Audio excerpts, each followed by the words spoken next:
बिस्मिल्लाहिर्रहमानिर्रहीम। अस्सलाम वालेकुम नाजरीन, आप देख रहे हैं एएनएन न्यूज़ पे supports talk show with Shariq. जैसा कि आप लोगों को पता ही है कि टी20 वर्ल्ड कप जारी है, तो कल एक महत्वपूर्ण मैच होने जा रहा है पाकिस्तान और इंडिया के दरमियान। अगर हम इस मैच की बात करें, तो ये इस टूर्नामेंट का बड़ा मैच माना जा रहा है, क्योंकि जब भी इंडिया पाकिस्तान का मैच होता है, ये प्रेशराइज़ गेम होता है। लोग इसे जो है एक एंटरटेनमेंट की तरफ आधे तो देखते हैं, आधे इसको जो है अपने दिल से देखते हैं, क्योंकि ये मैच जो होता है, चाहे टी20 मैच हो, 50 ओवर्स का मैच हो, तो ये बड़ा ही महत्वपूर्ण किसी भी टूर्नामेंट में माना जाता है। तो इसी मुद्दे पे हमारे साथ बात करने के लिए मौजूद है क्रिकेट एनालिस्ट लाल मोहम्मद, जो अनंतनाग से हमारे साथ सीधे जुड़ चुके हैं। तो इनसे आज राय जानेंगे, कल एक बड़ा ही महत्वपूर्ण मैच होने जा रहा है, तो क्या इनके हिसाब से कौन-सी टीम कल भारी पड़ेगी? लाल साहब, पहले तो आपका खैर मकदम। जैसा कि मैंने पहले भी बहुत-बहुत बताया कि कल बड़ा महत्वपूर्ण मैच होने जा रहा है, तो क्या कहेंगे आप? सबसे पहले शारिक आपका बहुत-बहुत शुक्रिया। कभी-कभी आप बुलाते हैं वर्ल्ड कप जितने भी वर्ल्ड कप आप तक गए हैं, जब से ENN आप कर रहे हैं, तो तब से हमने हर दिन बात की है वर्ल्ड कप पर, चाहे 50 ओवर्स का हो या T20 का हो। लेकिन एक बात मैं आपको बताते चलूँ कि पलड़ा किसका बाय रहेगा, एक बार मैं हमेशा दोहराता हूँ, T20 is a game of just 3 to 4 hours. इसमें जी। एक कोई खिलाड़ी का दिन होता है, एक टीम का दिन होता है, तो जो टीम उस दिन अच्छा खेलेगी वही जीत जाएगी। तो मेरा मानना है कि लेकिन एक बात मैं आपको बताते चलूँ कि पाकिस्तान की टीम जो है वो प्रेशर लेकर जाएगी। क्यों? इसलिए कि साउथ यूएसए जैसी एक मैं कहूँगा कमज़ोर टीम नहीं कहूँगा, क्योंकि उन्होंने उनको हराया है। एक ऐसी टीम जो बिल्कुल नई-नई है इस क्रिकेट की दुनिया में, उन्होंने पाकिस्तान को, मुझे लगता है, मैं कुछ लोग कहेंगे अपसेट, लेकिन मैं कहूँगा कि सुपर ओवर के बाद अगर अपसेट तब होता अगर वो सुपर ओवर में उनको हराते। सुपर ओवर से पहले हारते, लेकिन उसके बाद सुपर ओवर में भी वो मात खा गए। मुझे लगता है यूएसए को हमें फुल क्रेडिट देना चाहिए, एक प्रेशर लेकर ज़रूर, क्योंकि वर्ल्ड कप में बनने रहने के लिए पाकिस्तान को ये मैच जीतना बहुत ज़रूरी बनता है। लेकिन अगर मैं बैटिंग की बात करूँ, देखिए, अगर मैं सबसे पहले बाबर की बात करूँगा, कैप्टन हैज़ टू डिलीवर। उसने बिल्कुल अच्छे रन्स बनाए, इसमें कोई दो राय नहीं, वो टॉप लेवल है, वर्ल्ड के टॉप लेवल के बल्लेबाजों में कुछ। लेकिन T20 की अगर मैं बात करूँगी, इसमें आप रन बॉल करेंगे तो मुझे लगता है अच्छी शुरुआत नहीं, पहले धीमी-धीमी शुरुआत उन्होंने की, लेकिन मुझे लगता था बाद में उनको खुलना चाहिए। हाँ, अगर आपके 2 विकेट 3 विकेट पर गिरते भी हैं पावर प्ले में, लेकिन you have to go for big strokes. तो मुझे लगता है मैं एज दे दूँगा कल इंडिया को, क्योंकि अगर मैं बैटिंग लाइन की बात करूँगा या बॉलिंग की अगर मैं बात करूँगा, मुझे लगता है बॉलिंग में दोनों टीमें हमपला है, यानी यकसान है। जी। लेकिन बैटिंग की अगर मैं बात करूँगा, देखिए, हिंदुस्तान के पास कुछ ऐसे बल्लेबाज हैं, अगर मैं सबसे पहले रोहित शर्मा की बात करूँगा, you can expect 100 from his village. शायद यहाँ पे लाल साहब से हमारा रायता जो है वो कट गया है। तो बात हो रही है टी20 वर्ल्ड कप की, जो कल जो है एक महत्वपूर्ण मैच होने जा रहा है। अगर हम बात करें भारत और जो पाकिस्तान का मैच जो है कल यूएसए में जो टी20 वर्ल्ड कप जारी है, तो कल एक बड़ा ही महत्वपूर्ण मैच होने जा रहा है। तो बात कर रहे थे लाल साहब कि अगर हम पाकिस्तान की बात करें, तो काफ़ी उन्होंने जो है पिछले मैच में डिसअपॉइंट भी किया था, क्योंकि अगर हम इस पिछले वाले मैच की बात करें जो यूएसए के खिलाफ उन्होंने खेला था, पहले बल्लेबाजी करते हुए जब बाबर आजम ने ओपनिंग स्टार्ट की थी रिजवान के साथ, तो वो उतना कुछ खास नहीं कर पाए थे। 43 गेंदों में 44 रन उन्होंने बनाए थे, तो काफ़ी सारा नुकसान हुआ था पाकिस्तान को। तो लाल साहब से हमारा फिर से राब्ता जुड़ चुका है, तो लाल साहब आप कंटिन्यू कीजिए, क्योंकि नेटवर्क का कुछ इश्यू आया था आपको, तो फिर से आपका खैर मकदम करते हैं। जी लाल साहब। देखिए, सबसे पहले मैं बताता चलो आपको कि अगर रोहित शर्मा की बात करेंगे, you can expect a turn from his village. जी, जी। उसके साथ अगर मैं ऋषभ पंत की बात करूँगा, उसके बाद अगर मैं विराट कोहली की बात करूँगा, जी। सूर्य कुमार यादव की बात करूँगा, या मैं अगर उसके साथ-साथ बहुत से बल्लेबाज ऐसे हैं,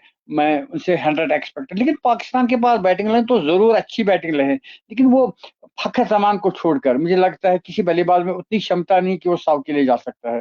तो मुझे लगता है, हालाँकि विकेट जो है, अगर मैं कहूँगा विकेट की बात करूँगा, तो विकेट ज़्यादातर बॉलर्स को हेल्प करता है। लो स्कोरिंग मैच रहने की तवक्का है, लेकिन ओवरऑल मैं कहूँगा 60-40 का मैच रहेगा। जी लाल शारिक। साहब, अगर हम यूएसए के खिलाफ जो पाकिस्तान ने मैच खेला, पहले हम पाकिस्तान की बात करेंगे। इतनी अच्छी टीम है, बैटिंग उनके पास है, वर्ल्ड क्लास बॉलिंग है उनके पास, लेकिन अगर हम पिछले वाले मैच की बात करें, 158 रन बनाए, उनके बॉलर्स कुछ खास नहीं कर पाए। अगर हम अंत ओवर में की बात करें, जो वहां पे आमिर ने किया था, एक गेंद में 5 रन चाहिए थे, फिर जो बैट्समैन थे उन्होंने जो एक अच्छा शॉट खेला तो चौका मारा, फिर सुपर ओवर में चले गए, सुपर ओवर में 18 रन दिए आपको आमिर ने। शारिक शारिक जी जी जी शारिक शारिक एक सेकंड के लिए आपको रोकना चाहूंगा। जी जी जी जी उस वक्त मैं कहता जो मिड ऑफ था वो अंदर था, अगर वो बाउंड्री पर मिड ऑफ का फील्डर मुझे लगता है 1 रन में चल, क्योंकि उस वक्त बल्लेबाज अगर आप थोड़ा सा गेंद ऊपर दे रहे हैं तो बल्लेबाज आगे आकर उसको लॉफ्ट करने की कोई, तो मिड ऑफ अंदर था, वो भी एक गलती मैं कहूंगा बाबर से हुई। तो उस वक्त अगर लॉन्ग ऑफ बाहर रहते तो मुझे लगता है 1 जी रन जी चला जाता। तो फील्डिंग की अगर मैं बात करूंगा, ये मैंने आपको रोका बीच में, माफी चाहूंगा इसके लिए। तो मिड जी ऑफ जी जी बिल्कुल अंदर था, तो उसके साथ के ऊपर से खेलकर उन्हें 4 रन हासिल किए, वो भी मैं कहूंगा। हालांकि इंटरनेशनल लेवल जो होता है वहां से हमारी सोच जीरो पड़ती है, लेकिन मेरा जी। मानना है अगर मिड ऑफ दायरे के बाहर होता तो रिजल्ट कुछ हो रहा था। बहरहाल आप कंटिन्यू कीजिए, आप क्या कहना चाहते हैं। लाल साहब, मैं जो पाकिस्तान और यूएसए के दरमियान मैच हो रहा था तो मैं उस मैच के पास जाता हूं, क्योंकि अगर हम यूएसए की बात करें उतना एक्सपोजर उनके पास नहीं है, बड़े टूर्नामेंट्स में वो अक्सर बेशतर नहीं पार्टिसिपेट करते हैं, लेकिन इस बार जो है उन्होंने कमबैक किया है। अगर हम खासकर क्वारी एंडरसन की बात करें 2019 में वो उससे पहले जो है खेलते थे न्यूजीलैंड के साथ, तो उनके बाद उन्होंने जो है फिर कंट्री चेंज की, कुछ उस पे हम नहीं जाएंगे। तो उनके बाद जो है उन्होंने यूएसए के साथ डेब्यू किया। उसके बाद जब पाकिस्तान का एक बड़ी टीम, एशिया की बड़ी टीम मानी जाती है, अगर हम भारत की बात करें, भारत भी एक जो है स्ट्रांग टीम मानी जाती है। उसके बाद जो अगर हम बात करें पाकिस्तान की, क्योंकि बॉलिंग लाइन इनके पास ज्यादा है, अगर बैटिंग नहीं है तो लेकिन बॉलिंग जो है वर्ल्ड क्लास में मानी जाती है। उनके खिलाफ जो है सुपर ओवर में जाना, एक कॉन्फिडेंस के साथ जो है T20 वर्ल्ड कप में उतरना, फिर डिसअपॉइंट होना है पाकिस्तान को, इस तरह से सुपर ओवर में हारना, 18 रन देकर फिर 12 रन ही बना पाए वापस। तो फिर आपने देखा रिजल्ट जो है यूएसए के पक्ष में गया, तो इस टाइम जो है यूएसए टॉप पे है। तो पाकिस्तान का जो कल बड़ा ही महत्वपूर्ण मैच होने जा रहा है, वो एक महत्वपूर्ण मैच है, क्योंकि प्रेशराइज गेम होने वाली है कल, एक बड़ा टीम है सामने। तो क्या कहेंगे आप? देखिए, एक दो बातें मैं आपको बताते चले। एक बात मैं जी आपको जी बताते चले, एक दोस्त मुझे मिला था आज, मैं एक जगह गया था, वहां मुझे श्रीनगर से एक दोस्त मिला। उसने कहा कि मैंने कल से कुछ नहीं खाया, 2 दिन से मैंने कुछ नहीं खाया। लेकिन मेरा मानना है, ये मेरी जाती राय है, मैं जी जी इंडिया पाकिस्तान के मैच को बिल्कुल एंटरटेन के तौर पर 3-4 घंटे 3.5 घंटे का एंटरटेनमेंट मैं खूब एंजॉय करता हूँ उस मैच को। लेकिन ये परेशानी नहीं मुझे है कि कौन जीते कौन हारे, लेकिन जो भी टीम अच्छा खेले वो जीत जाए। पाकिस्तान अच्छा खेले तो जीत जाए, बहुत अच्छा लगता है। हिंदुस्तान अच्छी फील्डिंग करे, अच्छी बैटिंग करे, अच्छी बॉलिंग करे, जीत जाए तो अच्छा लगता है। बहरहाल मेरी एक रिक्वेस्ट रहेगी, इस मैच को जी हमें रिलीजियस के साथ जोड़ना नहीं चाहिए। It is end game, it is just a game, इसको गेम की ओर ले जाना चाहिए। जो टीम अच्छा खेले उसको सपोर्ट करना चाहिए, जो टीम हार जाए तो उनके साथ हमारी हमदर्दी रहनी चाहिए। उसके साथ साथ मैं आपको जी जी बता चलूं, कल का जो मैच रहेगा मुझे लगता है अगर पाकिस्तान को चेज करना पड़ा तो काफी ज्यादा मुश्किल। हालांकि हिंदुस्तान को अगर चेज करना पड़ा, अगर उन्हें टॉस हारा, पहले में उनको चेज करना पड़ा, उनके पास बैटिंग रैंक स्ट्रांग है। लेकिन पाकिस्तान अगर थोड़ा सा मुझे लगता है 170 180 के आसपास टारगेट सेट करता है तो उनके पास वर्ल्ड क्लास बॉलिंग है, मुझे लगता है they can give a sir. हाँ, अगर मैं स्पिनर्स की बात करूंगा तो लाल साहब, यहाँ स्पिनर्स पे भी मैं कुछ आपको ज्यादा रोकना चाहूंगा, क्योंकि कमेंट्स भी आ रहे हैं, तो फिर जो आपके जो फैन फॉलोइंग है वो फिर नाराज भी होते हैं कि हमारे कमेंट्स नहीं पढ़ते। लाल साहब, अगर मैं यहाँ पे सोफी आजम की बात करूं तो ये फेवरेट्स जो है वो इंडिया को बता रहे हैं, तो क्या कहेंगे आप? पहले इनके बिल्कुल सवाल का जवाब दीजिए। बिल्कुल वो तो मैंने कहा ना कि हिंदुस्तान के बाद अगर बैटिंग की बात करेंगे तो मुझे लगता है बैटिंग में हिंदुस्तान बिल्कुल, मुझे लगता है 70-30 का फर्क रहता है पाकिस्तान में। लेकिन बॉलिंग की अगर मैं बात करूँ, दोनों टीमें हमपला है। लेकिन अगर पाकिस्तान चेज करता है तो मुझे लगता है फंस जाएंगे। अगर पाकिस्तान सेट करता है टारगेट 170 175 के आसपास, मुझे लगता है एक सरप्राइज पैकेज दे सकता है। तो फिर एक बार मैं 100 बार एक बार दोहराऊंगा, कल T20 में जिसका दिन होगा, हो सकता है पाकिस्तान का दिन हो सकता है हिंदुस्तान का दिन हो, तो मुझे लगता है जिस टीम का दिन होगा वही राय टीम फिरदौस यहाँ जीत पे बता रहे हैं जीत कि जाएगी। कल वन साइडेड जी। गेम होने जा रही है, क्योंकि पाकिस्तान जो है बेकार टीम है। क्योंकि हम ये नहीं कह सकते, क्योंकि डिसअपॉइंट किया है परसों के मैच से, तो एक मैच से हम नहीं कह सकते हैं कि पाकिस्तान बेकार टीम है। लेकिन पड़ रहा जो बारी है वो इंडिया का ही है, क्योंकि स्ट्रांग टीम मानी जाती है, ये राय फिरदौस कह रहे हैं। तो क्या कहेंगे लाल साहब? देखिए फिरदौस साहब मैं आपको बताते चलूं, ऑफ इंटरनेशनल लेवल के जो खिलाड़ी होते हैं वो कोई मैं कहूँगा बेखबर नहीं होते हैं, जबरदस्त लाल बिल्कुल साहब, वो मेहनत हमारे करते साथ यहाँ हैं। पे जो है बाबा निसार, एक फेमस का जो कमेंटेटर है, ये भी सेंसेशनल, आपके साथ जो है thank you for fan. Joining us Baba Nisar, sensational, thank thank you you for joining us. Thank you तो thank you very much sir. अस्सलाम वालेकुम वरहमतुल्लाह। वालेकुम बाबा सलाम निसार साहब, आपका रहमतुल्लाहि खैर व मकदम है एएनएन पे। तो आपने अपना कीमती समय इस टाइम निकाला, तो हम आपके आभारी हैं। तो लाल साहब भी हमारे साथ जुड़ चुके हैं। तो लाल साहब, बाबा निसार, जो आप तो इनको पर्सनली भी जानते हैं, तो ये लास्ट टाइम भी हमारे साथ जुड़ चुके थे। तो आप कंटिन्यू कीजिए, तो फिर इनसे भी बात करेंगे। जी लाल साहब। देखिए, मैं भी आपको कह रहा था कि बेखबर हम कहते हैं हमारी सोच छोटी वाली सोच होती है डिस्ट्रिक्ट लेवल जी पर, जी लेकिन जब आप इंटरनेशनल लेवल की सोचते तो वो काफ़ी बड़ी सोच होती है। वहाँ सिलेक्टर्स बैठे होते हैं, वहाँ बिल्कुल मैनेजिंग बॉडी बैठी होती है। वो जो टीम चुनती है, वो बिल्कुल टॉप लेवल की थी। हाँ, बैड पैचेज़ है, किसी टीम के लिए बैड पैचेज़ रहता है, किसी खिलाड़ी के लिए बैड पैच हो सकता है। मैं कहूँगा खुदा ऐसा ना करे कि पाकिस्तान के लिए बैड पैच चल रहा है कि यूएसए जैसी, मैं कहूँगा ना तजुर्बेकार, मैं कहूँगा ये नहीं कहूँगा दैट वाज़ एन अपसेट। मैं फिर दोहराऊँगा, अगर आप सुपर ओवर में भी हार रहे हैं, तो मुझे लगता है ये दूसरा मैच था उनके लिए, उसमें हारे, मुझे अपसेट नहीं लगता है। बैड पैच हो सकता है, लेकिन इंटरनेशनल खिलाड़ी की मैं हमेशा कदर, छोटे लेवल की खिलाड़ी जो हमारे डिस्ट्रिक्ट लेवल पर या प्रोविंस लेवल पर हमारी जो मैं उनकी कदर करता हूँ। एक इंटरनेशनल खिलाड़ी की हमें हमेशा कदर करनी चाहिए। उनकी सोच काफ़ी कमज़ोर है, जो इनको बेखबरियाँ। कल मैंने एक जी वीडियो जी देखा, जो किसी ने बनाया था, फनी वीडियो। उसमें पाकिस्तान के खिलाड़ियों ने उन्होंने काफ़ी ज़्यादा दुर्गत की थी। मुझे लगता है अच्छा नहीं लगता है जब आप किसी अच्छे स्टार को इस तरह से जोक बना के पेश करते हैं। तो मेरी रिक्वेस्ट रहेगी लोगों से कि ऐसे वीडियोज़ मत डालिए, और पाकिस्तान की टीम को, चाहे हिंदुस्तान हो, पाकिस्तान हो, ऑस्ट्रेलिया, कोई भी टीम हो, बेखबर कहना या उनको गालियाँ देना मुझे लगता है अच्छा नहीं। बाबा निसार, यू में प्लीज़ कंटिन्यू। निसार साहब, आपसे मैं जानना चाहूंगा, यहाँ पे बशीरुद्दीन डार कह रहे हैं कि India all time favourite team है। तो क्या रहेगी आपकी राय, क्योंकि कल एक महत्वपूर्ण मैच होने जा रहा है, प्रेशराइज गेम है ऑलरेडी। तो अगर पाकिस्तान की बात करें तो वो बैकफुट पे ऑलरेडी है, क्योंकि यूएसए एक छोटी टीम से हार के आ रही है। आगे जो टीम है वो स्ट्रांग है, वो प्रेशराइज गेम है। तो क्या कहेंगे आप? जी, सबसे पहले तो मैं काफ़ी ग्रेटफुल एंड थैंकफुल रहूँगा एएनएन न्यूज़ का कि इनवाइट किया आपने अपने इस चैनल पे, और जो हमारे स्पोर्ट्स एनालिस्ट ऑल जे.एंड.के लाल साहब है, जी जी इनके साथ शरीक होने के लिए, बात करने के लिए, खासतौर से जो कल का एक राइवलरी मैच जिसको हम कहते हैं, इंडिया वर्सेस जी पाकिस्तान, जी हमेशा रहता है, चाहे कोई भी फॉर्मेट हो। खासतौर से अगर हम टी20 फॉर्मेट की बात करेंगे, और जब रहेगी बात वो इंडिया और पाकिस्तान क्रिकेट मैच की, तो पहले हम बात करेंगे जो इंडियन क्रिकेट टीम ने इस वर्ल्ड कप की कैंपेन स्टार्ट की। They have started the campaign at a winning note, defeating the team of Ireland at a very one sided encounter. और जब पाकिस्तान क्रिकेट टीम की वर्ल्ड कप की campaign की बात करेंगे, तो they have started at a losing note, और उन्हें यूएसए के साथ हारा है मैच।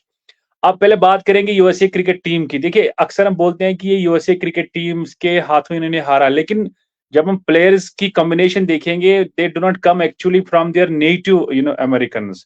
वो यस, मुल्क global level that is the के पॉइंट टू बी अलग नोटेड। कंट्रीज, बिल्कुल बिल्कुल अलग अलग कंट्रीज से उनके पास जी जी प्लेयर्स जी है। तो वहां पे कॉम्बिनेशन अच्छी है, और हारा उन्होंने मैच, क्योंकि टी20 फॉर्मेट ही ऐसा है कि जिस दिन आपने अच्छी क्रिकेट खेली, बस एक दो शॉट्स आपके ऊपर नीचे चले गए, तो you are just out of the context of the game. लेकिन पाकिस्तान क्रिकेट ने वहां पे काफी अच्छी क्रिकेट खेली, क्योंकि उस स्कोर को डिफेंड करना, जैसा स्टार्ट वहां पे यूएसए को मिला, फिर कमबैक किया, आमिर ने अच्छा 19th ओवर किया, फिर और आरिस रऊफ से कुछ वहां पे वो अप्स एंड डाउन्स हो गए। लेकिन मेरे ख्याल से जो मिड ऑफ उन्होंने सर्कल में लिया था, खासतौर से जो वो लास्ट एक गेंद पे वो 5 रन चाहिए थे, वहां पे अगर मिड ऑफ डीप होता तो यकीनी तौर पर पाकिस्तान वो मैच जीता। लेकिन वही फिर भी मैच, बिल्कुल, बिल्कुल। बाबा निसार, मैं आपको रोकना चाहूँगा, यही बात हम 2 कह रहे थे कि अगर वो डीप में है तो सिंगल होता, क्योंकि गेंद उस वक़्त बल्लेबाज बिल्कुल ऊपर खेलने की कोशिश करेगा, और मेरा डीप होता तो मुझे लगता है पाकिस्तान वो बिल्कुल, बिल्कुल। You can please continue. Baba तो निसार, मैं अब आपसे एक क्वेश्चन यहाँ पे करना चाहूंगा, क्योंकि क्या वहां पे हम ये कहेंगे कि वहां पे जो पाकिस्तान के बॉलर आमिर, जो काफी अरसे के बाद टीम में आए, तो वो ओवर कॉन्फिडेंट हुए वहां पे, फील्डर को नहीं बाहर नहीं नहीं रखना नहीं, था? देखिए as being pretty close associated to the game of cricket, we can't say that he was over confident. उसने बेहतरीन बॉलिंग की, लेकिन अगर आप पूरा उस ओवर को देखेंगे, वहां पे जी जी गेंद रिवर्स हो रहा था, वहां पे गेंद रिवर्स हो रहा था, और आमिर ने यॉक करने की बहुत सारी कोशिश की, लेकिन वो जो लाइन उनकी है, लाइन से बाहर, खासतौर से लेग स्टंप से बाहर जा रही थी, लेकिन वो पूरी फुल लेंथ गेंद थी। सारी फुल लेंथ बॉलर्स थी वो रिवर्स हो रही थी। अगर आपने एक्सपर्ट कमेंटेटर्स की कमेंट्री भी सुनी होगी तो वहां पे आमिर को हम दोष नहीं देंगे। नो डाउट जी उसके जरिए से वो वाइड्स एक्स्ट्रा हो गई, लेकिन रिजवान के जरिए से भी कीपिंग अच्छी नहीं हुई, उसमें भी एडिशनल कुछ एक्स्ट्रा रन आ गए। ओवरऑल जब हम कहेंगे कि when you are not having a good day at your office, you can't stay up your challenges. उस दिन पाकिस्तान के पास वो अच्छा डे था ही नहीं। सुपर ओवर में मैच चला गया, वहां पे कुछ वाइड्स कुछ एक्स्ट्रा चली गई, और वहां पे जब उन्होंने दो बल्लेबाजों को उतारा वो काउंटर करने के लिए, left hand right hand combination, जब आपके पास डे अच्छा नहीं होता फिर आपका जहन भी काम नहीं करता है। लोगों का प्रेशर, छोटी टीम के साथ खेलना, इस सिचुएशन में आ जाना। अब देखिए कि बाबर आजम का, ये फखर जमान का अगर हम ट्रैक जी रिकॉर्ड जी चेक करेंगे, लेफ्ट आर्मर के हवाले से वो बढ़िया क्रिकेट खेलते हैं, और उनने इफ्तिकार को वहां पे पोजीशन पे खिलाया कि आप स्ट्राइक ले ले। रीजन ये था कि जो मिड विकेट जो ऑन साइड पे काफी अच्छा खेलते हैं इफ्तिकार, वहां पे बाउंड्री की डायमेंशंस काफी कम थी। उन्होंने सोचा कि वो काउंटर करेगा तो वो रन हासिल कर सकते हैं। बहरहाल ये टीम की स्ट्रेटजी होती है, या उनकी मैनेजमेंट की एग्जीक्यूशन होती है, उनकी प्लानिंग होती है। ये हमारा पर्सनल एक राय होती है कि हम अपने तरीके जी से जी ऐसा सोचें, क्योंकि हमने पास्ट में इनको खेलते हुए देखा होता है। लेकिन वहां जो डगआउट में उनकी मैनेजमेंट, उनकी टीम मीटिंग, उनके सीनियर प्लेयर्स की राय, सजेशंस, वो फिर एक्शन में ली जाती है। ओवरऑल यूएसए ने बेहतरीन क्रिकेट खेला और उनको बेहतरीन जीत मिली, और पाकिस्तान को ये चीज वहां पे सीखने को मिली कि हमने इससे बेहतर अब तैयारियां करके आना है, क्योंकि अब इनका मैच जो है वो इंडियन क्रिकेट टीम से कल खेला जाएगा, और इंडियन क्रिकेट टीम पहले ही एक जीत हासिल कर चुकी है, तो उनका मोराल काफी हाई होगा। पाकिस्तान क्रिकेट टीम का मोराल बिल्कुल डाउन होगा। लेकिन क्रिकेट के इतिहास में अगर हम बात करेंगे, जिस बड़ी क्रिकेट टीम का मोराल डाउन होता है किसी लूज टीम के साथ हार के हवाले से, तो वो अक्सर फिर बढ़िया और स्ट्रॉन्ग कमबैक करते हैं। और पाकिस्तान क्रिकेट टीम एक स्लीपिंग जायंट्स है, उनको कहा जाता है कि they are sleeping lions, they are sleeping giants. वो फिर ऐसे बैंग बैंग करके वापस आ जाते हैं कि you can't set them back. So we expect कि कल बेहतरीन एक मैच खेला जाएगा। दोनों टीम तगड़ी टीम्स है। इंडियन क्रिकेट टीम का पलड़ा थोड़ा सा भारी है, क्योंकि उनके पास ऑलरेडी एक मिन है, और पाकिस्तान क्रिकेट टीम को भी हम यहाँ पे नेग्लेक्ट नहीं कर सकते, हम उनको भी यहाँ पे अंडर एस्टिमेट नहीं कर सकते, क्योंकि at their given day they can defeat any strongest side. Lal Sahab, यहाँ पे मैं आपसे एक क्वेश्चन पूछना चाहूंगा, क्योंकि यहाँ पे जो अगर हम फैंस की बात करें, जो भी यहाँ पे कमेंट्स लिख रहे हैं, मैं देख रहा हूँ कि आधे लिख रहे हैं इंडिया वर्सेस जिम्बाब्वे का कल मैच है, आधे लिख रहे हैं कि वन साइडेड मैच है। मुझे ये लग रहा है कि जो भी फैंस है, चाहे वो पाकिस्तान के हो या इंडिया के, वो सभी जो है कल सपोर्ट इंडिया को ही कर रहे हैं, क्योंकि एक मैच से ये पता नहीं चलता कि टीम बैकफुट पे आ गई। तो क्या रहेगी आपकी राय? देखिए, मैं निसार साहब के साथ जाऊंगा, क्योंकि इनका कहना है कि अगर टीम जब हारती है, मैं कल भी एक बाबा निसार को बताते चलो, कल भी मैंने एक क्रिकेटर का नाम मुझे याद नहीं पड़ता है, ऑस्ट्रेलिया के थे, छोटी उस उम्र में जब वो हारते थे, वो हर रोज घर वालों को मैं हारना चाहता हूँ हर रोज, ताकि मैं अपनी गलतियों से को दुरुस्त कर सकूं। तो बाबा निसार ने एक अच्छी बात कही कि मुझे लगता है जख्मी शेर उभर कर आ जाएगा पाकिस्तान, क्योंकि जब आप किसी जाल में फंस जाते हैं तो जाल को तोड़ने के लिए, उससे आजाद होने के लिए आप कुछ ज्यादा ही कोशिश करते हैं। मुझे लगता है कल पाकिस्तान बहुत, मुझे लगता है स्ट्रांग होके आएगा और एक अच्छा मुकाबला देख। लेकिन ओवरऑल जब जैसा बाबा निसार ने कहा, इंडिया के पास बैटिंग की अगर मैं बात करूँ, थोड़ा सा उनका बैटिंग, अगर मैं बैटिंग लाइन की बात करूंगा तो that is strong as compare to Pak. लेकिन अगर मैं बॉलिंग की बात करूंगा, यहाँ से मैं थोड़ा सा एज, हालांकि फास्ट बॉलर्स की बात करूंगा एज में पाकिस्तान, लेकिन स्पिनर्स की अगर बात करूंगा तो हिंदुस्तान के स्पिनर मुझे लगता है वहां डोमिनेट करेंगे। अगर चहल खेल रहे होते हैं तो जबरदस्त गेंदबाज। जडेजा की बात ही क्या है, जडेजा के पास एक हिकमत अमली रहती है कि वो बल्लेबाजों को डार्ट पर खिलाते हैं, बैट्समैन वो विकेट भी लेते हैं, काफी ज्यादा फील अपनी गेंद पर वो काफी अच्छी फील्डिंग भी करते हैं। तो मुझे लगता है थोड़ा सा एज, अगर स्पिनर्स की बात करूंगा इंडिया को जाएगा, फास्ट बॉलर्स की बात करूंगा पाकिस्तान को। लेकिन ओवरऑल अगर मैं बैटिंग की बात करूंगा तो बाबा निसार से एक और मेरा सवाल है, Shariq, you are doing the job of anchor, लेकिन यहाँ मैं आपसे माफी चाहूंगा। Baba Nisar, most of the people are taking it as an religious. मैं समझता हूँ कि मेरे लिए it should be day of entertainment for not only for Asia, it should be day of entertainment for the whole world. आप कैसे लेंगे इसको? आपकी एक सजेशन, एक राय जाएगी समाजबीन के लिए। लाल साहब, आपने बेहतरीन यहाँ पे एक सवाल खड़ा किया। जी। अगर आप क्रिकेट लवर है, अगर आप क्रिकेट फैन है, अगर आप क्रिकेट क्रिकेट की जो गेम है उसको सपोर्ट करते हो, फेवर करते हो, लव करते हो, इमोशनली आप ज्यादा इसके साथ अटैच ना हो जाए, क्योंकि एट द गिवन डे जो टीम बढ़िया खेलती है वो मैच जीत जाती है। अक्सर लोग इस पर फिर कंप्लेंट्स करते रहते हैं, एक दूसरे के साथ गालियां गलौज निकालते हैं, वो करते हैं ये नहीं नहीं नहीं। एज ए कमेंटेटर देखिए, मैं भी क्रिकेट के साथ रिलेटेड हूं, मैं भी क्रिकेट कमेंट्री करता हूं, क्रिकेट के साथ अटैचमेंट है। लेकिन मैं हमेशा जब भी हम फ्रेंड सर्कल में बैठते रहते हैं, कभी कभार बात चलती है, डिस्कशन चलता है गेम के हवाले से, मेरा हमेशा यही बस कहना होता है कि गिवन डे जो क्रिकेट टीम दो में से बेहतर खेलती है, we should just respect the same, we should salute them, we Yeah, should appreciate them, yeah, because yeah, it's a yeah. game of skills, it's a game of mind, it's a game of tendency, it's a game of capability, it's a game of skills, it's a game of how you read the situation, it's a game of how you have got your patience, it's a game how you observe the situation। और जिस team के पास ये सारे skills इनको मैं कहूंगा कि implement करना आ जाएगा एट द गिवन डे, वो बेहतर करेंगे, तो वो ही उनके साथ बेहतर हो जाएगा। तो इमोशनली ज्यादा इसके साथ अटैच नहीं होना चाहिए, take it as a game, just get your self entertain, और जो टीम बेहतर खेले उसके लिए बेहतर ही कहना चाहिए। बहुत अच्छी बात, बहुत अच्छी बात। निसार साहब, आपसे मैं ये जानना चाहूंगा, अगर हम पाकिस्तान टीम की बात करें तो उनके पास 4 ओपनर्स है, कल किसको आप देखना चाहेंगे ओपनर? क्योंकि अगर हम फखर जमा की बात करें, मिडल ऑर्डर में आते हैं, बाबर आजम ऊपर जो है उनको, अगर हम पिछले मैच की बात करें तो उन्होंने जो है स्लो रेट से खेला, 43 गेंदों में 44 रन, काफी प्रेशराइज लगे क्योंकि रिसेंटली फिर से वो कैप्टन बन चुके हैं। तो क्या आपको लगता है कि कल कोई चेंज होगी? देखिए, चेंजेस के हवाले से मैं अगर कहूंगा कि बैटिंग स्टैंस में कल चेंज हो सकती है। Azam Khan may be just get off और उनकी जगह पे किसी और को खिलाया जाए, मे बी सैम अयूब वहां पे आ जाए, लेकिन वो चाहेंगे कि मिडिल ऑर्डर में ही किसी बल्लेबाज को वो खिलाएं। और जो उस्मान खान शायद उनका एक और बल्लेबाज है, may be he also gets replaced. Bowling में तो चेंज हो नहीं सकती क्योंकि उनके पास जो शाइनिंग क्रिकेटर्स है बॉलिंग के हवाले से वही 5 है, उसके अलावा और कोई चॉइस उनके पास है नहीं। और अब अगर रहेगी बात ओपनिंग स्लॉट की, बाबर आजम और मोहम्मद रिजवान, बाबर आजम पर हमेशा ये सवालात आते रहते हैं कि उनकी स्ट्राइक रेट कम, ये प्रॉब्लम है। लेकिन जब आप सिचुएशन में फंस जाते हैं, वहां पे रन बॉल करना भी आपके लिए बड़ी बात होती है। आप अगर देखा होगा उस मैच को, बाबर आजम ने फिर स्ट्राइक रेट को बेहतर किया था, but he could not just continue the same performance, otherwise we could have seen some better results. लेकिन फखर जमान का वहां पे, फखर जमान, बाबर आजम और रिजवान, मेरे ख्याल से पाकिस्तान क्रिकेट टीम में बस यही 3 टॉप ऑर्डर बल्लेबाज है जिन पर पूरी बैटिंग परफॉर्मेंस रोटेट करती है। बाकी मिडिल ऑर्डर में आप आजम खान को ले लो, इफ्तिकार को ले लो, उस्मान खान को ले लो, उनकी उतनी आजकल जो करंट सिनेरियो परफॉर्मेंसेस है वो उतनी बोल नहीं पा रही है जितनी कि पहले टॉप ऑर्डर पे बाबर आजम, रिजवान और फखर जमान, ये 3 चल दिए तो टीम बेहतरीन स्कोर कर सकती है।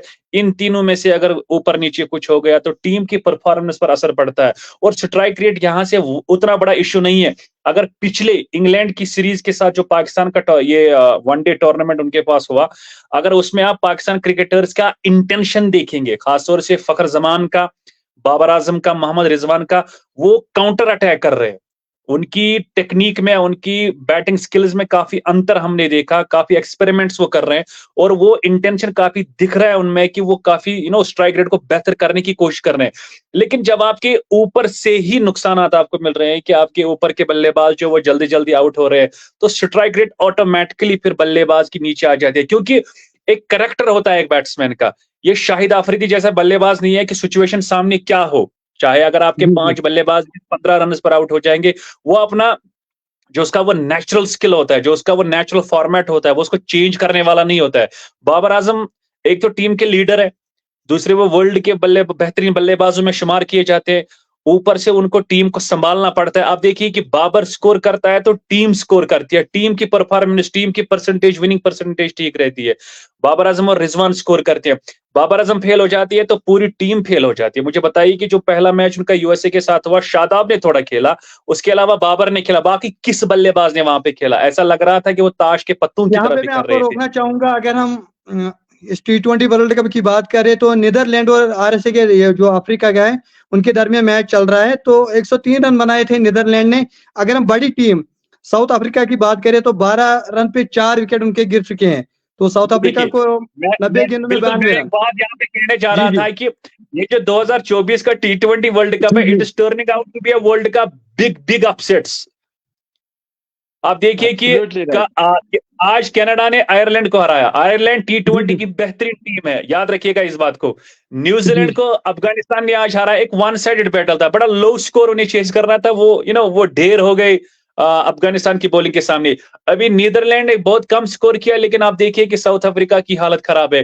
तो साउथ अफ्रीका तो T20 फॉर्मेट की बेहतरीन टीम है, तो इसमें आप पाकिस्तान को ब्लेम नहीं कर सकते। उन्होंने एक बेहतरीन क्रिकेट खेली, बिल्कुल, लेकिन एट द जी एंड ऑफ द डे कुछ कमियां, कुछ कमजोरियां रह जाती है, लेकिन उस स्कोर को भी उन्होंने फिर सुपर ओवर में लेके गए। वो तो बढ़िया क्रिकेट थी, नो डाउट कि उनका दिन नहीं था, वो ये यूएसए के हक में चला गया।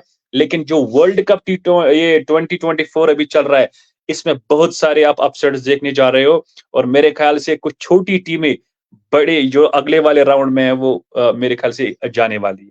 लाल साहब इसका जवाब देखिए दीजिए आप बाबा निसार को। बाबा जी जी निसार, सबसे पहले मैं आपके साथ एक क्वेश्चन मेरा रेज हो जाएगा यहाँ पर। अगर जी मैं जी फखर जमान की बात करूंगा, काफी वक्त से मैं इनको फॉलो कर रहा हूँ। मुझे लगता है biggest hitter of the cricket ball अगर पाकिस्तान की टीम में कोई है तो वो है फखर जमान, ये मानना पक्का। एग्जैक्टली अब बहुत सारे श्योर मैचेस उन्होंने अपने दम पर जितवाए हैं, एग्जैक्टली सेंचुरी भी है।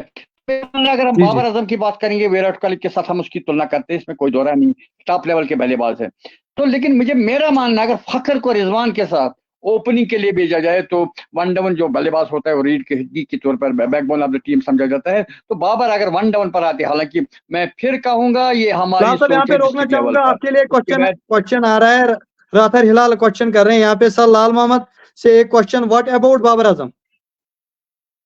वही तो मैं कह रहा हूँ ना, बाबर आजम जी जी की हम तुलना विराट कोहली से, हालांकि थोड़ा सा रहता है मार्जिन, लेकिन overall I am a big fan of Babar Azam. उनका कवर ड्राइव जो होता है वो देखने काबिल होता है, मेरा मानना है। फखर जमान की बात हो रही थी, मुझे लगता है big hitter of the cricket ball, और हिंदुस्तान की बॉलिंग उन्हें रास आती है। तो मेरा जी जी मानना यह है कि जो पावर प्ले के ओवर्स होते हैं उनमें फायदा उठाया जा सकता है। तो अगर ये हमारी सोच, मैं फिर कहूंगा ये डिस्ट्रिक्ट लेवल की सोच है, या ज्यादा जी से जी जी जी ज्यादा मैं कहूंगा ये प्रोविंस लेवल की सोच है। तो मेरा मानना है कि बाबर के बजाय अगर रिजवान और फखर जमान ओपनिंग के लिए आते और रिजवान वन डाउन, रिजवान की अगर मैं बात करूं, ये बाबर की बात के बारे में क्वेश्चन आया है, तो मुझे लगता है one of the top level बल्लेबाज वर्ल्ड का है। लेकिन बाबा निसार नहीं की लाल साहब, सोच और मेरी यहाँ पे सोच जो में है क्वेश्चन एक उठता है, लाल साहब यहाँ पे एक क्वेश्चन उठता है, जब भी बाबर आजम ओपनिंग पे आते हैं T20 में, अगर उनकी बात करें तो वो स्लो रेट से खेलते हैं। ये दर्शक वही जो तो भी मैं कह रहा। हमारे देखने वाले होते हैं कि हमेशा वो जो हाँ, है स्लो रेट से खेलते हैं एज कंपेरिजन तो। देखिए अगर हम फखर देखिए जमान की बात करें, रिजवान की बात करें। देखिए जी एग्जैक्टली जी ये जो सवाल हमारे फॉलोवर्स व्यूवर्स का है, बिल्कुल जी उनका जी ये हक जानिब एक सवाल है कि इस शैली के बल्लेबाज, इस कैलिबर के बल्लेबाज बाबर आजम स्ट्राइक रेट को बेहतर क्यों नहीं कर पाते? मैं आपको एक बात हाँ, बताऊं, बिल्कुल बिल्कुल। अगर 1999 से लेकर 2005 को हम कंपेयर करेंगे ऑस्ट्रेलियन क्रिकेट की, जी जी ऑस्ट्रेलियन क्रिकेट, अगर आप उस चीज को देखेंगे, पूरा वो ट्रैक रिकॉर्ड उनका देखेंगे, उनकी भी ओपनिंग, उनकी भी जो स्टार्टिंग परफॉर्मेंस रह रही थी पहले पावर प्ले में 50 पे 2, 50 पे 3, 60 पे 3, 70 पे 4, लेकिन उनको अपनी जगह पता होता था कि जो हमारा मिडिल ऑर्डर है ये हमसे भी स्ट्रांग है, ये सिचुएशन को टैकल करना जानते हैं कि अगर विकेट्स हमारे डाउन हो चुके हैं, कम ही रन आ चुके हैं, क्योंकि उनका एक ही शैली का परफॉर्मेंस होता था कि just go to the ground and just start target. वो बॉलर को टारगेट करते थे, कभी कभार कामयाब, कभी कभार थोड़ा विकेट जल्दी आउट हो जाते थे, लेकिन उन्हें पता था कि मिडिल ऑर्डर हमारा स्ट्रांग है, वो इसको कोप अप करेंगे। मुझे बताइए कि बाबर आजम के आउट होने के बाद पाकिस्तान क्रिकेट टीम में कौन सा ऐसा बल्लेबाज है जो उस सिचुएशन को रीड करके, फिर रन रेट को भी रीड करके, फिर बराबर वो 20th ओवर तक चला जाएगा? पहले टॉप ऑर्डर थीम रिजवान, बाबर और फकर को छोड़ के कौन सा बल्लेबाज ऐसा लग रहा है कि जो इस सिचुएशन को रीड करके फिर एग्जैक्टली टारगेट करेगा? कोई है ही नहीं वहां पे। वहां से तो एक यही क्वेश्चन, सिचुएशन, बाबा ने इसी सर एक सिचुएशन क्वेश्चन में रेज फंस होता जाता है, है मैं बाबर। आपको बीच में रोकना जी जी बीच में आपको रोकना चाहूंगा। एक क्वेश्चन यहाँ पर मेरा एक रेज होता है, आप उसका जवाब देंगे, दोनों में से एक जो भी चाहे।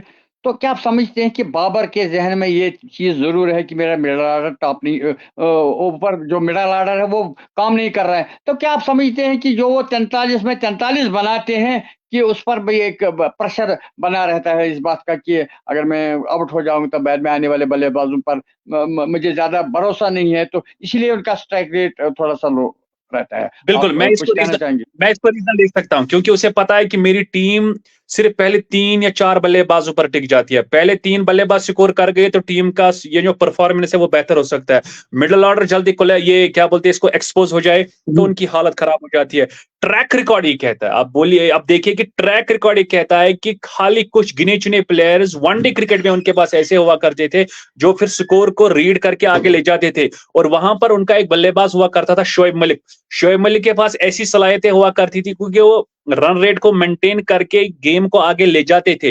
लेकिन आजकल करंट सिचुएशन में अगर हम पाकिस्तान क्रिकेट टीम की बात करेंगे, आजम खान आपने उसको एज ए स्ट्राइकर लिया, आपने उसको एज ए हिटर लिया है अपनी टीम में। यहाँ पे बाबा निसार आपसे एक क्वेश्चन आ रहा है फॉलोअर की तरफ से कि आपको मैं यहाँ पे रोकना चाहूंगा।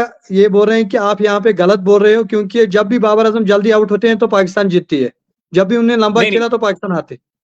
वो टॉप ऑर्डर की बात मैं कर रहा हूं, टॉप ऑर्डर के बल्लेबाज जब चलते हैं तब जाकर मैच जीता जाता है। ये एवरेज जब हम निकालते हैं ना विनिंग परसेंटेज की, नो डाउट जब बाबर आजम जल्दी आउट हो जाता है तो मे बी की ज्यादा परसेंटेज विनिंग की जो है वो पाकिस्तान की रही होगी, लेकिन उस वक्त ज्यादा टॉप ऑर्डर के बल्लेबाजों में से किसी ने परफॉर्म किया होगा।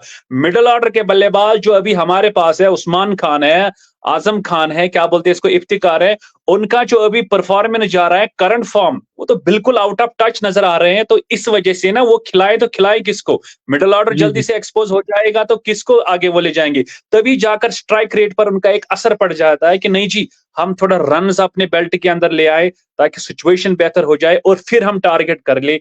और ये प्रॉब्लम रह रही है बाबर आजम के साथ। लाल साहब यहाँ पे क्वेश्चन कर रहा है एक फॉलोवर की, इफ्तिकार को रिटायरमेंट लेनी चाहिए?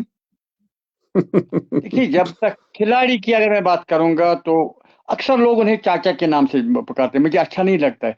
ही is a top level batter, मुझे लगता है ज्यादा रन उसी के बल्ले से आते हैं और वो परफॉर्म फील्डिंग में भी अच्छा करता है, तो हमें उसका क्रिटिसिज्म में उसके लिए जगह नहीं बनती है। He is A one of the best player in the Pakistan squad. तो रिटायर तब तक खिलाड़ी नहीं होती। मैंने देखा इंग्लैंड का एक खिलाड़ी, आज मुझे नाम नहीं याद आता है, 10 साल तक उन्होंने क्रिकेट खेला। अगर आपके पास फिटनेस लेवल है तो तब तक आप क्रिकेट खेल सकते हैं। तो मेरा मानना है, मैं उसकी बहुत ज्यादा कदर करता हूँ। पाकिस्तान की टीम की अगर मैं बात करूंगा तो इफ्तिकार की मैं बहुत ज्यादा। यहाँ पे एक अपडेट आ रहा है कल के मैच के, जो कल मैच होने जा रहा है कि इमाद वसीम जो है वो डाउटफुल है कल इंडिया और पाकिस्तान का जो मैच होने वाला है, क्योंकि थोड़ी बहुत इंजरी उनको आई है। तो क्या कहेंगे, इससे पाकिस्तान को नुकसान हो सकता है? बिल्कुल बिल्कुल बिल्कुल, मैं अभी स्पिनर्स की बात कर रहा था, तो वहां भी मैं एज भारत को दे दूंगा क्योंकि भारत के पास क्वालिटी स्पिनर्स हैं। तो मुझे लगता है अगर इमाद वसीम थोड़ी से चोटिल हो, अल्लाह करे कि वो टीम में हो, तो मुझे लगता है पाकिस्तान को काफी ज्यादा भारी पड़ेगा उनका टीम से, क्योंकि बैटिंग भी करते हैं, बॉलिंग भी अच्छी करते हैं, तो उनसे काफी ज्यादा बहुत ज्यादा बड़ा फर्क पड़ेगा उनके इखराज से अगर वो टीम में कल नहीं रहेंगे। जी शारिक। तो भवन साहब से मैं जानना चाहूंगा, क्या लगता है आपको कल कौन सी टीम भारी पड़ेगी? Well, I will go 60% with India and I will go 40% with Pakistan. अगर पाकिस्तान का टॉप ऑर्डर चला तो यकीनी तौर पर फिर वहां पे अपसेट हो सकता है, लेकिन जो करंट सिनेरियो अभी इंडियन क्रिकेट टीम का जा रहा है तो वहां से उनका पलड़ा मुझे 60% एज कम्पेयर टू पाकिस्तान भारी लग रहा है। तो अगर हम प्लेयर्स की बात इससे पहले क्या लाल साहब प्लीज, लाल साहब एक मेरी राय हमेशा आपके जी पहले मैं एक चीज कहना चाहूंगा, पाकिस्तान क्रिकेट टीम को साइडलाइन करके अगर हम पूरे वर्ल्ड कप की बात करेंगे, ये जो छोटी टीम्स अभी हार रही है, लेकिन ये छोटी अब नहीं रही है, ये बड़ी टीम्स है क्योंकि बड़े अपसेट्स हो रहे हैं। बिना पाकिस्तानी क्रिकेट टीम के बाकी सारी क्रिकेट टीम में करीबन 3-3, 4-4 ऑलराउंडर्स है। और मुझे समझ में ये नहीं आ रहा है कि पाकिस्तान टीम जब टीम सिलेक्ट करती है किसी बड़ी आईसीसी इवेंट के लिए, ऑलराउंडर्स कहां चले जाते हैं हमारे पास। रिसेंटली आमिर जमाल हमारे पास, हाँ ऑलराउंडर्स, आमिर जमाल बेहतरीन एक फाइंड था पाकिस्तान क्रिकेट टीम के पास। देखिए 4 आप सीमर्स को लेके जा रहे हैं, हारिस रऊफ, नसीम शाह, आमिर और शाहीन शाह अफरीदी, इनमें से ऑलराउंडर तो कोई है ही नहीं है। अगर इन 4 में से आप एक को रेस्ट करके आप ऑलराउंडर आमिर जमाल को लेके आते, एक तो आपका सीमर भी बन जाता, दूसरा आपका बैटिंग में भी डेप्थ बन जाता, आप 8वें नंबर पर बल्लेबाजी जाती है आपकी। यही क्रिकेट की सोच होती है, ये एक्सपर्ट की एक्सपर्टाइज होती है। लेकिन समझ में नहीं आ रहा है कि पाकिस्तान किस ट्रेडिशनल क्रिकेट के साथ हवाले से जा रहा है। उनके डिफरेंट फॉरेन कोचेस हैं, मैनेजमेंट में अलग अलग प्लेयर्स हैं, आप देखिए अभी गैरी क्रिस्टन है, जेसन गिलेस्पी है, but still this thing goes out of the context why they are not bringing all rounders in the side, except हमारे पास शादाब खान है, वो स्पिनर ऑलराउंडर, वो स्पिनर ज्यादा है, बॉलर ये स्पिनर ज्यादा है, बैट्समैन कम है, लेकिन आजकल उसकी बैटिंग परफॉर्मेंस बेहतर जा रही है as compare to bowling. Bowling में पिछले 4-5 महीनों से वो विकेट ले ही नहीं रहा है, मेरे ख्याल से नहीं, मुझे लग रहा है कि पिछले 4 महीनों में उसने 3 या 4 विकेट्स लिए होंगे। और उसके बाद इफ्तिकार है, इफ्तिकार तो आपके पास नॉन रेगुलर बॉलर है, उसको आप कभी कभार बॉलिंग पे बुलाते हो अगर शादाब खान की परफॉर्मेंस खराब होगी। लेकिन सीमर्स में अगर आपके पास ऑलराउंडर एक हो जाता है, जो बैटिंग ऑलराउंडर होता है, जो हमारे पास फहीम अशरफ हुआ करता था, हमारे पास क्या बोलते हैं इसको, अभी रिसेंटली आमिर जमाल आया, लेकिन ऑलराउंडर्स जब से रजाक चला गया तब तो पाकिस्तान क्रिकेट टीम में कोई बॉलिंग बैटिंग ऑलराउंडर कोई है ही नहीं। लाल साहब, बाबा निसार, आपके साथ जब भी कोई बहस होती तो मेरे और आपके ख्याल जो है वो मिलते हैं, लेकिन आज मुझे कंफ्यूजन हुआ, एक बात आपके मुंह से निकल गई कि upset, to me it will not be upset, लेकिन आप डायरी निकाल, आप डायरी में मेरा करके कल toss will play an important role. अगर पाकिस्तान टॉस जीतता है फिर बल्लेबाजी करके 165 तो काफी ज्यादा मुश्किलात है। जी मैंने कहा कि यहाँ पे लोन स्टॉक भी बता रहे हैं चेज, हाँ जी, चेज में अक्सर पाकिस्तान फंस जाता है, मुझे लगता है। मेरी आवाज नहीं आ रही है? एग्जैक्टली आ रही है मेरा ठीक है। देखिए बाबा निसार, अगर मैं बात करूंगा, toss will play an important role. अगर पाकिस्तान टॉस जीतती है, पहले बल्लेबाजी करती है, एक अच्छा टारगेट बोर्ड पर रखने में कामयाब होती है, तो मुझे लगता है उनके बॉलर्स डोमिनेट करेंगे सिचुएशन को, जैसा हम देख रहे हैं कम लो स्कोरिंग मैचेस रहते हैं। लेकिन अगर पाकिस्तान को चेज करना पड़ा, भारत ने टॉस जीता पहले बल्लेबाजी की, उनके पास बल्लेबाजी में कोई कमी नहीं है, गहराई है उनके बल्लेबाजी में, तो मुझे लगता है अगर वो थोड़ा सा लंबा स्कोर ले जाने में कामयाब रहेंगे तो मुझे लगता है पाकिस्तान चेज करना, मुझे जब से मैंने क्रिकेट देखना शुरू किया, खेलना शुरू किया, तब से मुझे यही पता है कि पाकिस्तान चेज में फंस जाते हैं। तो मेरा मानना है toss will play an important role, तो ये मेरा मानना है। बहरहाल लाल साहब, यहाँ पे जावेद वर्दी लिख रहे हैं कि if Pakistan will win the toss, they have a chance to win, ये भी यही कह रहे हैं। बिल्कुल बिल्कुल बिल्कुल, टॉस जीतकर बल्लेबाजी करो, बैट में अभी आप देख रहे थे साउथ अफ्रीका के 12 पर 4 गए हैं, तो थोड़ा सा टारगेट 103 का, मुझे लगता है कि वहां से भी वो फाइट कर सकते हैं। बहरहाल बाबा निसार, कभी कभी आप इस लाइव सेशन में आते रहे वर्ल्ड कप के, क्योंकि शारिक के साथ मैं लगा रहता हूँ, आप जब मिले रहेंगे हमारे साथ कल परसों या मैच के बाद, तो मुझे लगता है। लाल साहब, लास्ट में मैं आपसे जानना चाहूंगा, आप अगर हम इंडिया टीम की बात करें तो किस प्लेयर पे आप दाव लगाते हैं कल? देखिए, always I am a big fan of Virat Kohli, क्योंकि जब भी कोई बच्चों से मैं पूछता हूँ कभी कभी who is your favourite player, Babar और विराट, तो बहुत से बच्चे, कभी कुछ बच्चे बाबर, कुछ विराट, लेकिन मेरा मानना है, हालांकि मैं फिर एक बात दोहराऊंगा कि मजहब के साथ क्रिकेट का, गेम का कोई ताल्लुक नहीं हो रहता है। मैं अब भी कहूंगा कि विराट को मैं 60 और बाबर को 40 पर रखता हूं, क्योंकि विराट कोहली मैं जानता हूं कि वो गेम, देखिए पहले एक मैच मैंने विराट कोहली का देखा था, 28 गेंदों में 28 रन, उसके बाद उनका स्ट्राइक रेट इतना ऊपर चला जाता है, तो बाबर को वैसा करना चाहिए, जब आपकी नजरें जम जाती हैं तब आपको लंबे स्ट्रोक्स के लिए जाना चाहिए, ये नहीं सोचना चाहिए कि मेरी टीम संकट में आ जाएगी, बाबर को नहीं बल्कि 43 में ऐसी बनानी चाहिए, तो ये मेरा मानना है। But tomorrow I will go with toss. Thank you very much, thank you Baba Nisar, love you. अच्छा, अगर बॉलिंग डिपार्टमेंट की बात करें, बॉलिंग पे किस पे जाते हो आप? ये लास्ट क्वेश्चन है आपसे। पाकिस्तान की पेस की बात करूंगा तो पेस, उनके पास पेसर्स डोमिनेट करेंगे। हिंदुस्तान की बात करूंगा तो स्पिनर्स, उनके स्पिनर्स क्वालिटी स्पिनर्स है, वो डोमिनेट करेंगे। मैच भी हिंदुस्तान का, इंडिया और पाकिस्तान। अभी मैंने टॉस के बारे में कहा, मैं इंडिया के साथ जाऊंगा।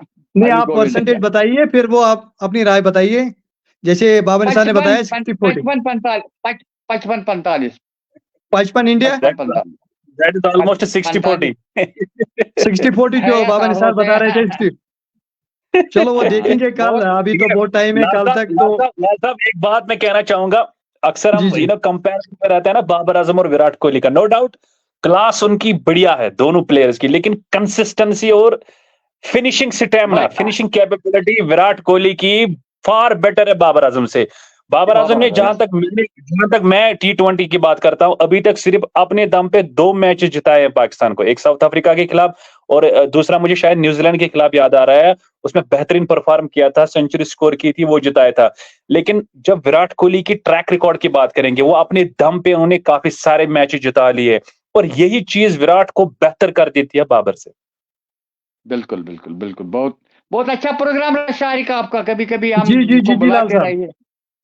तो काफी समय भी हो गया, तो लेट भी हुआ है काफी, तो आपका भी शुक्रिया कि आपने एएनएन पे अपना कीमती समय दिया। तो ये हमारे साथ लाल साहब जुड़ चुके थे, तो इन्होंने भी कीमती समय दिया और बाबा निसार भी, हम इनका भी थैंक यू कहते हैं क्योंकि इन्होंने भी जो है कीमती समय हमारे साथ दिया।